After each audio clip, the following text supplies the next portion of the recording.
General introduction of કોમાવૃત્તિ. આજે આપણે introduction સમજવાનું છે. પહેલાં એના બધા શ્લોકો જોઈ લઈશું અને ઇન્ટ્રોડક્શન જોઈ લઈશું. તો પહેલાં છે કે કોમાવૃત્ય બંને વર્ષમાંથી બને, કૌમાર અને વૃત્ય. પછી એના બધા શ્લોકો છે ડેફિનેશનના. પહેલો છે કૌમારવૃત્ય નામ કૌમારભરણ ધાત્રીક્ષીર દુઃસંશોધનાર્થ દુષ્ટસ્તન્ય ગ્રહ સમુત્થાનમ વ્યાધિ નામ ઉપશમનાર્થ. ત્રીજો શ્લોક છે કુમારસ્ય ભરણમધિકૃતમ કૌમારવૃત્યમ. ફોર્થ ગર્ભોપક્રમ વિજ્ઞાનમ શ્રુતિકોપ્રમસ્થતા બાલાનામ રોગશમની ક્રિયા બાલ ચિકિત્સમ. કે કૌમારવૃત્યને આપણે ડિફાઇન કરીએ કે as a branch that deals with the following aspect. તો પહેલાં છે કે આ બધી આટલી બ્રાન્ચો સાથે કામ કરશે જે નીચે મુજબ દર્શાવેલી છે. જેમાં પહેલું છે કૌમારભરણમ, એટલે કે શું કરશે તો મેનેજમેન્ટ કરશે. ત્યાંનું મેનેજમેન્ટ કરશે તો ચાઇલ્ડનું. તો કુમારભરણમ, ભરણમ એટલે કે મેનેજમેન્ટ, તો કુમારનું ભરણમ એટલે કે મેનેજમેન્ટ ઓફ ધ ચાઇલ્ડ. ધાત્રી ક્ષીર દોષ સંશોધનાર્થ, એટલે કે જે ધાત્રીનું જે દૂધ હોય છે એટલે કે ક્ષીર હોય છે એમાં જે બી પ્રકારની કોઈ બી પ્રકારની દૃષ્ટિ રહેલી હોય છે એનું પ્યોરિફિકેશન કરશે. ઓકે. અને થર્ડ દુષ્ટ સ્તન્ય ગ્રહ સમુત્થાનમ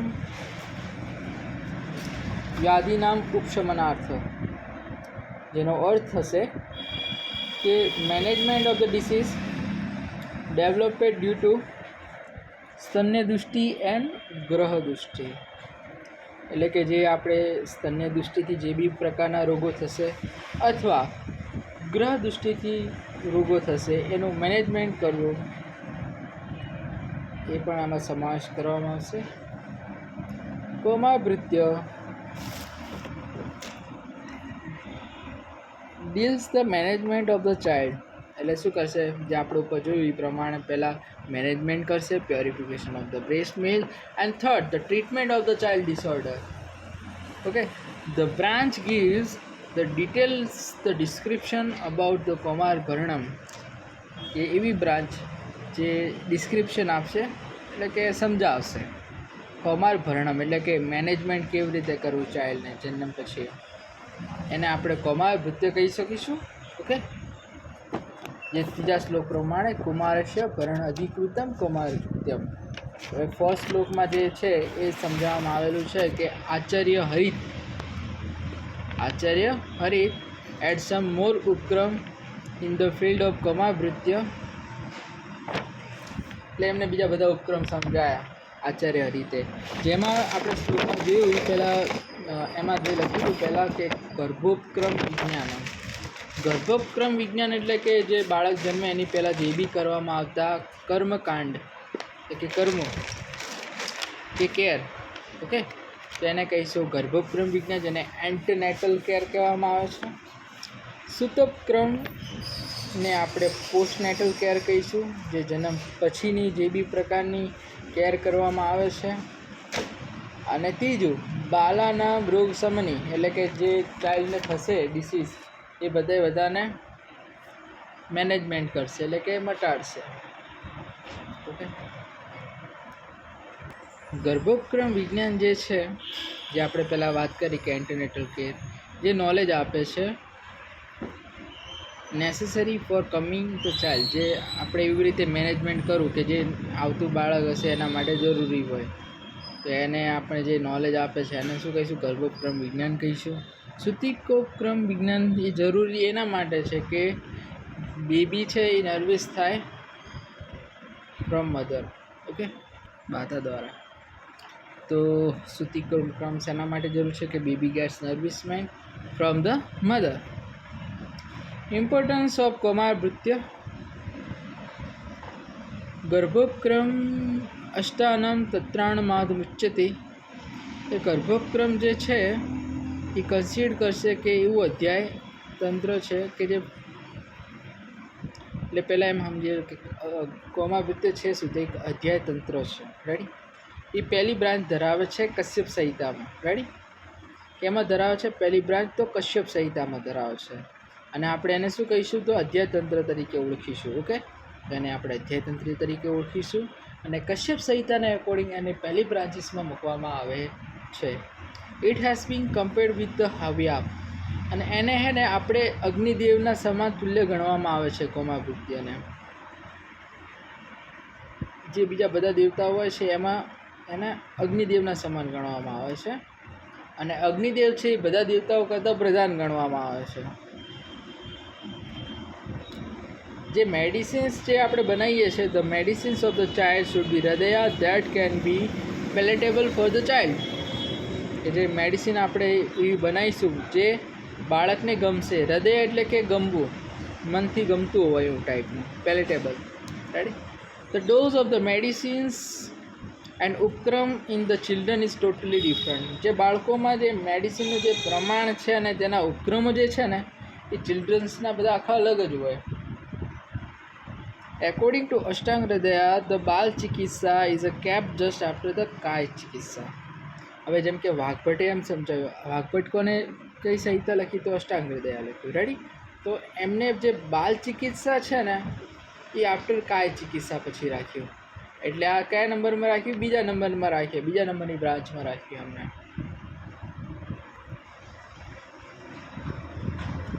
હવે આપણે વાત કરીશું એ બાલ્ય અવસ્થા છે. આ બધા ઇમ્પોર્ટન્સની વાત થઈ રહી છે, ઇમ્પોર્ટન્સ અને સ્કોપ ઓફ કોમાવૃત્તિની. હવે આપણે જેમાં ઇમ્પોર્ટન્સમાં એક બીજું પણ છે, જેવું કે બાલ્ય અવસ્થા છે. તો બાલ્ય અવસ્થા એક પીરિયડ છે ગ્રોથ અને ડેવલપમેન્ટનો. તો હેલ્થી પર્સન ક્યારે બને? વ્યવસ્થિત હેલ્થી પર્સન ક્યારે બને? તો જેની બાલ્ય અવસ્થામાં પ્રોપર ગ્રોથ અને ડેવલપમેન્ટ થયું હોય ત્યારે હેલ્થી પર્સન બને. રાઈટ? પછી લખ્યું છે કે the diet of the child is a totally different. કે જે આપણે ડાયટ વાપરીએ છીએ ચાઇલ્ડ માટે એ બધી આખી અલગ જ હશે. એની મેડિસિન બી અલગ હોય, એના ઉપક્રમ બી અલગ હોય, અને હવે એની ડાયટ બી અલગ કીધી. રાઈટ? એમાં એવું સમજાય કે કશ્યપ સંહિતામાં ફલ પ્રાશન છે ને, ફલ પ્રાશન સંસ્કાર એને આપણે 6 મંથ સુધી યુઝ કરી શકાય, જ્યારે અન્નપ્રાશન સંસ્કાર છે એને 10 મહિનામાં વાપરવામાં આવે છે, એટલે કે યુઝ કરવામાં આવે છે. જેથી આપણે કહી શકીએ કે diet of child is a variable according to age. Okay, સરસ કુણાલ. હવે the disease developed in the children are different according to the age. કે જે ડિસીઝ ઉત્પન્ન થાય છે બાળકોમાં એની ડિફરન્ટ એજમાં થાય છે. રેડી? જેવું કે આપણે એક્ઝામ્પલ લઈએ કે લિંગાર્ભ અને મૂઢગર્ભ. લિંગાર્ભ અને મૂઢગર્ભ જે જોવા મળે છે એ ઇન્ટ્રાયુટેરલ લાઈફમાં જોવા મળે છે, જ્યારે દુષ્ટ સ્તન્યજન વિકાર છે જે આપણને ક્ષીરાપવસ્થામાં જોવા મળશે.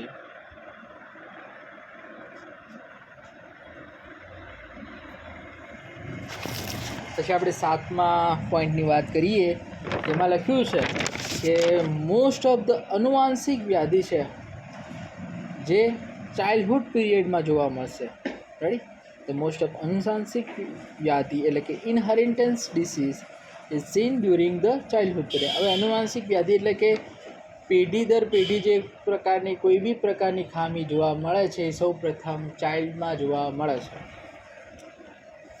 પછી વાત કરવામાં આવે છે કે the diagnostic method of the disease in children can not be saying the difficulties and their own language. એટલે એ તો પોતાના મુખ દ્વારા તો કંઈ કહી નહીં શકવાનું કોઈ વ્યવસ્થિત કે આપણને ખબર પડી જાય. રેડી?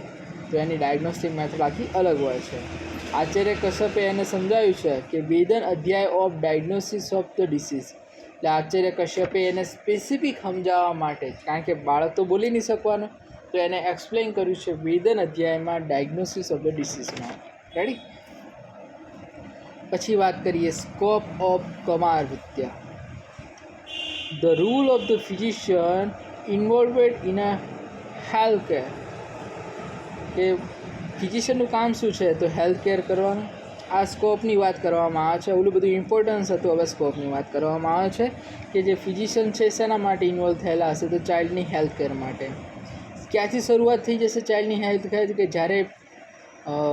જ્યારે કન્સેપ્શન્સ ચાલુ થઈ જાય અને જ્યાં સુધી એને એન્ટનેટલ, પોસ્ટનેટલ અને નેટલ અને પોસ્ટનેટલ પીરિયડ ના આવે ત્યાં સુધી એની કેર કરે છે. હવે બીજું બી વાત કરવામાં આવે કે providing the care to puerperal women is a responsibility for a pediatrician, as the care of the infants cannot be fulfilled without feeding the mother. એટલે કે જે આપણે શું કહેવાય સૂતિકા અવસ્થા આવે, રેડી, એ દરમિયાનની જે બી પ્રકારની જે કેર આવે છે એ બધી પીડિયાટ્રિક્સમાં આવે છે, એ પીડિયાટ્રિક્સે કરવું જોઈએ. As the care of the infant and not be fulfilled without feeding of mother. અને ઇન્ફન્ટની પણ આવે છે જ્યાં સુધી માતા એને દૂધ ના પાવી શકે ત્યાં સુધી, રાઈટ. હવે આપણે બધી અલગ અલગ ટર્મિનોલોજીસની વાત કરીશું. તો પહેલી છે જાત. જાત એટલે કે જન્મ લેવો. આચાર જાત એટલે કે જે જન્મ થતો હોય એની જે જન્મ થવાનો જે સમયગાળો હોય એની પહેલાં જે જન્મી જાય ને બાળક, એને આપણે આચાર જાત કહીશું. અને ચીર જાત એટલે કે જે જન્મ લેવાનો જે સમય હોય એના પછી જો વધારાના સમય પછી જો બાળકનો જન્મ થાય એને પોસ્ટ નેચર બેબી કહીશું, રેડી. હવે પ્રજાત માત્રા એટલે કે એવું કે જ્યારે હમણાં જન્મ્યું છે, જે એની ડિલિવરી થઈ છે, તો એ બાળકને આપણે પ્રજાત માત્ર કહીશું. ને જાત માત્ર એટલે કે જસ્ટ હમણાં જ જન્મ્યું છે. બંનેનો અર્થ એક સેમ થાય છે, પણ આમાં સમયગાળો થોડો વધી જાય છે જાત માત્રામાં. પછી સધોજાત એટલે કે 1 day old બેબી, એટલે 1 દિવસનું બેબી હોય તો એને આપણે સધોજાત કહીશું. નવજાત એટલે કે આપણે એને 28 દિવસ થાય બેબીને, તો એને આપણે નવજાત કહીશું.